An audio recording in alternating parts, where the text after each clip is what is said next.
this is like a full-time job that just happened to that person, and they still have a husband at home or a family at home that didn't go away. So they're being quartered. They're literally being torn apart.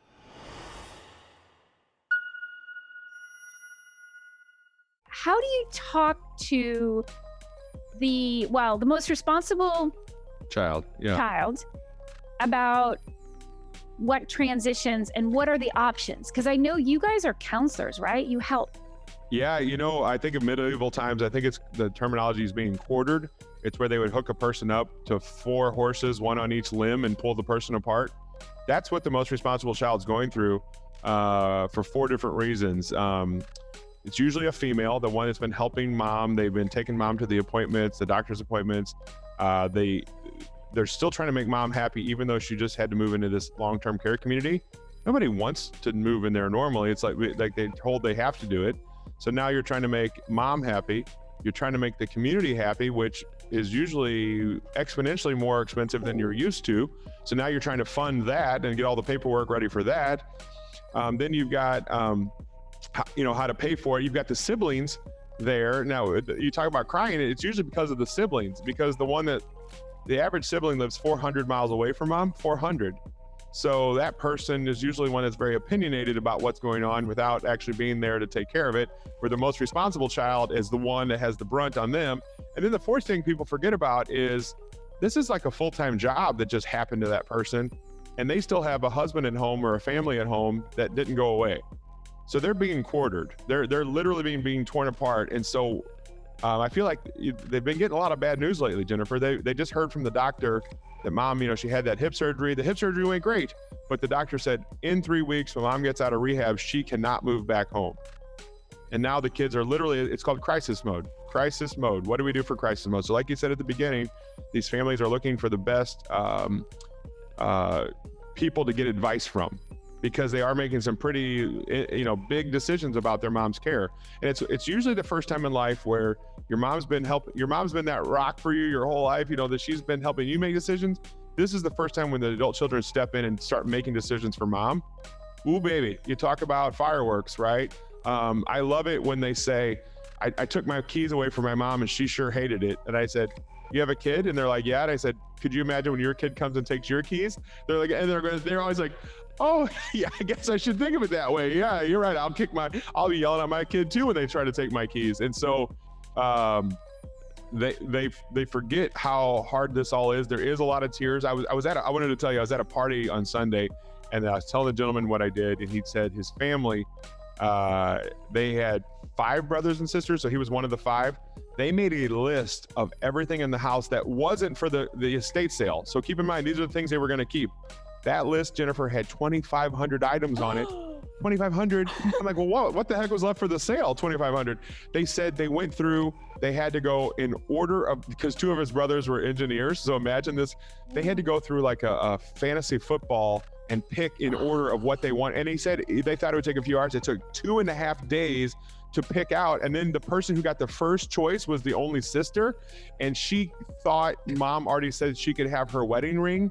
And the brothers are like, well, forget that mess. What do you mean? And so then the argument was, does she use her first pick of the fantasy draft to get the wedding ring? But does that include the, what's the other one? The other band, the women wear the multiple. And I'm just like, wedding band, yeah. And I'm just like, oh my gosh. And by the way, this is for a family that gets along, Jennifer. Yeah. This is a cluster for families that get along. When families don't, which is way more common than them getting along, imagine the resentment, the anger, what's going on. So when you said you came in to help that guy with trains, I thought about that for a second. You were there to help, right? But it was the retail mentality of get this house ready for the market. Yeah. When I deal with families and I deal with the adult children, they know they're not going to do that, right? The realtor walked in and the realtor said, clean this place out, then do this list of things to get it ready for the market. And they don't want to do that. Their concern right now in that moment is to get mom the best care. And that is the best. That's who I help. I help the most responsible child in this time. Remember, they got the bad news from the doctor that mom can't move back home. Then they got bad news from the community that they picked out. Families pick out what I always call the shiniest or the prettiest chandelier. You take mom to the nicest one you can afford, right? Right. And then the finance director tells you it's $8,800 a month, and you and your brothers and sisters are looking at each other like, who's paying for that? And in that moment, they realize they have to sell the house. So when I show up, remember, I didn't give them the bad news that mom has to move out. I didn't give them the bad news of what it costs. I didn't give them the realtor's bad news of clean this place out and rehab it. For once, I'm this bright, shiny light that goes, take your heirlooms and leave the rest and we'll close in 2 weeks. And they're like, hot damn, you know what I mean? Like, wow, some good news finally. I've gotten some good news finally. And so I'm this warm hug in a time when they're going through some crisis mode, and I get to be, I say I get to be a hero, right? I get to take some pain away. I see the weight come off of the adult children's shoulders when we make the deal happen. And why? Because I treat people fairly. I give them all their options. I say, hey, here's what I would do to get your house retail ready. But right now, the real estate market, you guys are listening right now, the real estate market's phenomenal today. But good luck trying to get a rehabber or a list of rehabbers through that house to get it retail ready. Because everybody wants to say, oh, just paint and carpet and get it on the market. No, that's 2 of 27 things you probably have to do to get the house ready. And then it comes down with when you're trying to pay for mom's care, how the heck are you going to pay for the rehab, right? We're trying to make money. Now, mom usually owns the house outright. So do you go get a home equity loan? Does the richest brother or sister front the money till the end? Does mom move near me or near my brother or near? There's hundreds of questions, and it ends up being manifested usually in them arguing over who gets the salt shakers collection. Yeah. Because they're angry about something else, right? And there's so much emotion, Jennifer, that I have learned in my 22 years. I've been doing the senior living thing for the past 10, how to help that adult child. That's when I make decisions for mom's house.